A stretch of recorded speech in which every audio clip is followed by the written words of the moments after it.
Welcome back. I want to start today with something that happened very quietly. So quietly, in fact, that most people never noticed it. On May 19th, the Pentagon signed a contract with a defense technology company called Hivemind AI. The contract itself wasn't front-page news. There were no dramatic presidential speeches. There were no emergency meetings at the United Nations. There were no special reports interrupting your evening television programs. And yet I would argue that this contract may tell us more about the future of warfare than almost anything else that has happened this year. Because the contract wasn't really about buying drones, and it wasn't really about artificial intelligence, and it certainly wasn't just about Iran. The contract was about a much bigger question. It was about whether technology can solve a strategic problem that has haunted every great power in history. And more importantly, it was about what happens when your enemy has already figured out the answer before you even ask the question.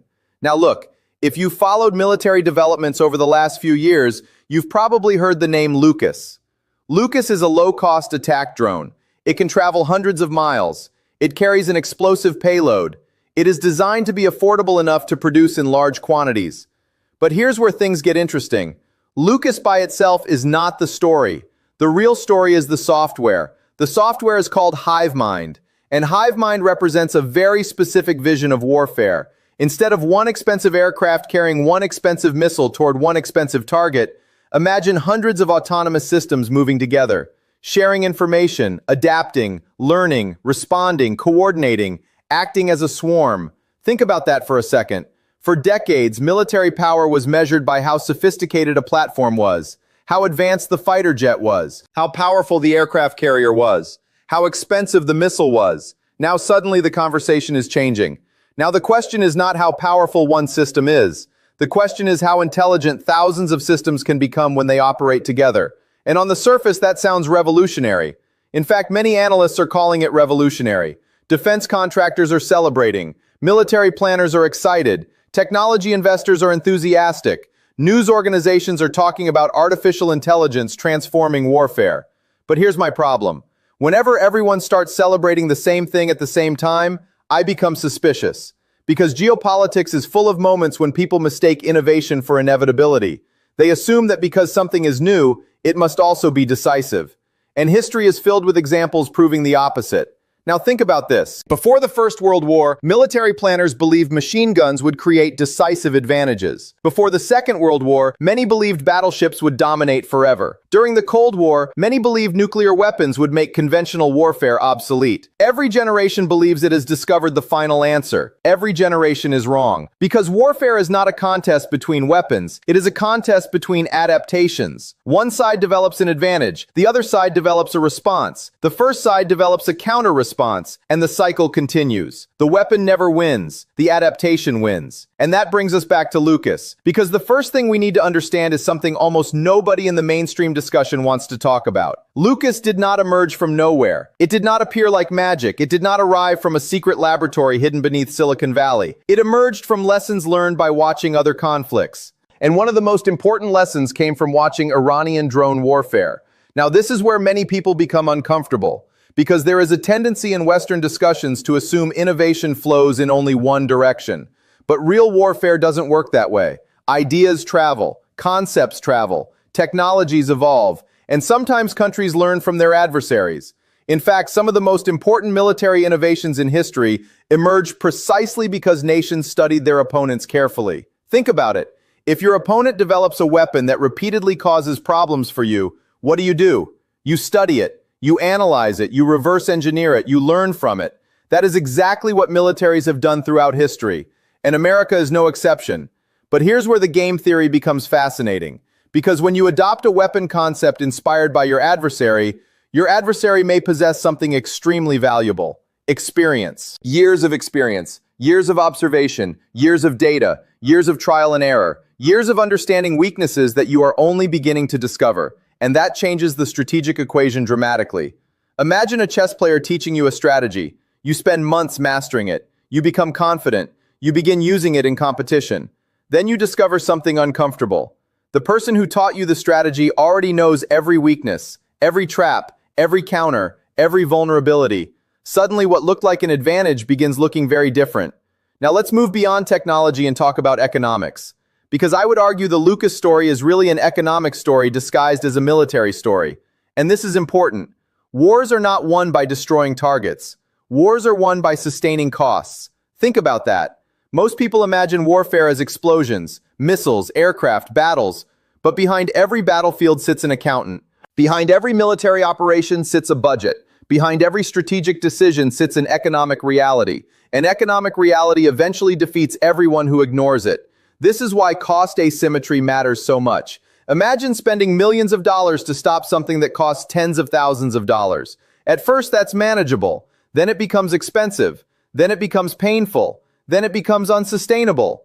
Eventually, the mathematics starts controlling strategy. Not ideology, not politics, not military doctrine, mathematics. History is filled with examples. Empires rarely collapse because they lose one battle. They collapse because they can no longer afford to keep fighting. Rome faced it, Spain faced it, Britain faced it, the Soviet Union faced it, and every major power today understands this danger. That is why affordable autonomous systems have attracted so much attention.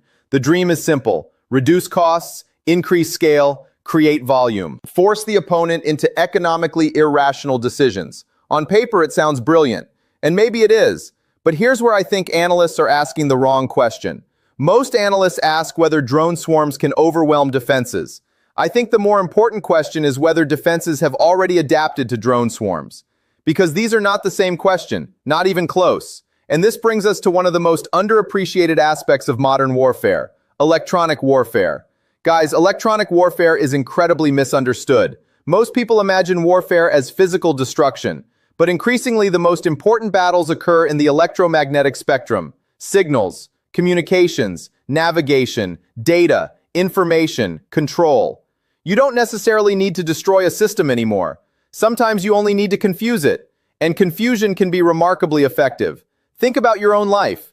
If somebody gives you perfect intelligence, you make better decisions. If somebody gives you bad intelligence, you make worse decisions. The same principle applies to machines. Artificial intelligence depends on information, and information can be manipulated. Now, I'm not saying every autonomous system suddenly becomes useless when facing electronic warfare. That would be an oversimplification. Modern systems include redundancies, backup systems, alternative navigation methods, resilience mechanisms. Engineers are not naive. They understand these challenges. But resilience is different from immunity, and that distinction matters enormously, because military competition is ultimately about finding the gap between resilience and immunity. The point where a system continues functioning, the point where it begins degrading, the point where performance becomes unreliable, the point where uncertainty enters the equation. And uncertainty changes everything.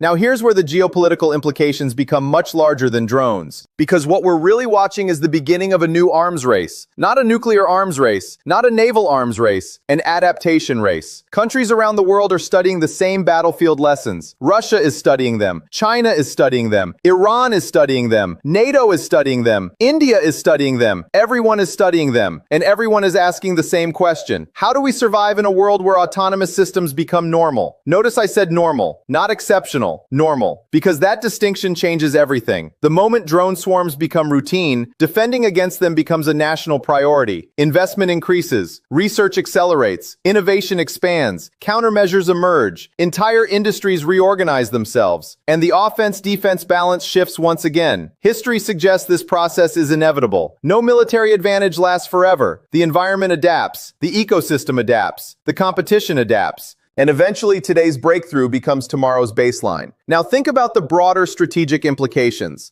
because this conversation isn't actually about drones. It's about industrial civilization. It's about manufacturing. It's about logistics. It's about supply chains. It's about production. It's about sustainability. Look at every major conflict of the modern era. Industrial capacity mattered. Production mattered. Resource access mattered. The side capable of learning, producing, replacing, adapting, and scaling often gained the advantage. Not always, but often. And this is where many conversations about artificial intelligence become strangely disconnected from reality. People talk about algorithms, they talk about software, they talk about machine learning, but they forget factories, they forget supply chains, they forget components, they forget maintenance, they forget production timelines, they forget labor. They forget infrastructure. Technology does not exist in isolation. Technology exists inside systems, and systems determine outcomes.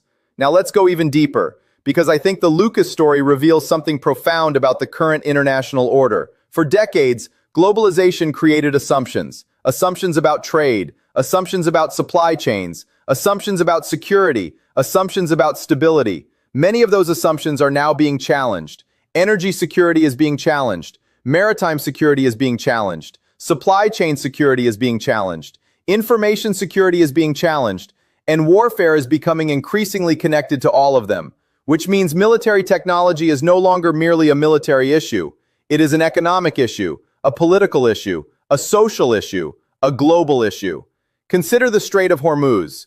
Immediately we move beyond drones. Now we're talking about energy markets, oil prices, shipping costs, inflation, global trade, political stability, consumer confidence, government budgets. Everything connects. This is why geopolitical analysis requires systems thinking. You cannot isolate one variable. Everything interacts with everything else. A drone affects a missile affects a stockpile affects industrial production affects budgets affect politics affects strategy affects markets affect elections. The chain never ends. And understanding those connections is far more important than focusing on individual weapons, because individual weapons come and go. Structural dynamics endure. Now let me introduce a concept that I think explains what we're witnessing. Military historians often talk about revolutions in warfare, but revolutions in warfare are rarely single inventions. They are combinations. The machine gun alone was not a revolution. The combination of machine guns, railroads, industrial production, and modern logistics created the revolution. The aircraft carrier alone was not a revolution. The combination of aviation, radar, communications, and naval doctrine created the revolution. The same principle applies today. Artificial intelligence alone is not transforming warfare. Artificial intelligence combined with autonomous systems, mass production, data networks, sensors, electronic warfare, and global supply chains is transforming warfare. And because all of those components evolve simultaneously, prediction becomes difficult, very difficult. Anyone claiming certainty about the future battlefield should make you skeptical, because history punishes certainty, repeatedly. Now here's what I find most interesting. The countries that may benefit most from this transformation are not necessarily the countries with the biggest military budgets. They're the countries that adapt fastest. Think about that. Adaptation speed may become more important than raw spending. Learning speed may become more important than inventory size. Organizational flexibility may become more important than bureaucratic scale. That is a profound shift, and it explains why so many smaller powers are suddenly attracting attention. Because technology is changing the relationship between size and effectiveness, not eliminating it, changing it. And that distinction matters. Now let's imagine two futures. In one future, autonomous drone swarms become overwhelmingly effective. Military planners around the world reorganize around them. Traditional defenses struggle to keep up. The offense gains a major advantage. In another future, electronic warfare, advanced sensors, directed energy systems, and new interception technologies evolve rapidly. Defenses become increasingly effective. The offense loses its advantage. Which future is correct? Probably neither. Reality usually lands somewhere in the middle, and that middle ground is where strategy matters. Because strategy exists precisely where certainty disappears. Now think about the Pentagon's decision. The decision was not simply about purchasing a capability. It was a bet, a strategic bet. A bet on the future character of warfare, a bet on economics, a bet on production, a bet on adaptation, a bet on technology. And every strategic bet contains risk. The question is never whether risk exists. The question is whether the risk is understood correctly. History suggests that great powers often misunderstand emerging technologies. Sometimes they underestimate them. Sometimes they overestimate them. Both mistakes are dangerous. The challenge is finding the balance. And that balance is rarely obvious while events are unfolding. Only later does it become clear. That is why studying these developments matters. Not because one drone system determines the future. It doesn't. But because these systems reveal how decision makers think, what they fear, what they prioritize, what they believe. And sometimes those beliefs become more important than the technologies themselves. Because wars are ultimately contests between competing theories of reality. One side believes one thing, the other side believes something else. Events reveal who understood reality more accurately. And right now, the Lucas story represents one of those competing theories. a theory about autonomous warfare, a theory about cost asymmetry, a theory about artificial intelligence, a theory about adaptation, a theory about the future. Whether that theory proves correct remains uncertain, but the consequences will be enormous. Because if autonomous swarms become central to future warfare, military planning around the world will change. If they encounter effective countermeasures, military planning around the world will also change. Either way, transformation is already happening, and that's the point most people miss. The real story isn't whether one drone succeeds or fails. The real story is that warfare itself is entering a new phase. A phase where software matters, data matters, adaptation matters, production matters, economics matters, and perhaps most importantly, learning matters. Because the side that learns fastest often gains the advantage. Not forever, not permanently, but long enough to shape events. And in geopolitics, long enough is often all that matters. So when you hear discussions about Lucas or Hivemind or autonomous warfare, don't ask whether the technology is impressive. Of course it's impressive. That's the least interesting question. Ask instead what assumptions the technology is based upon.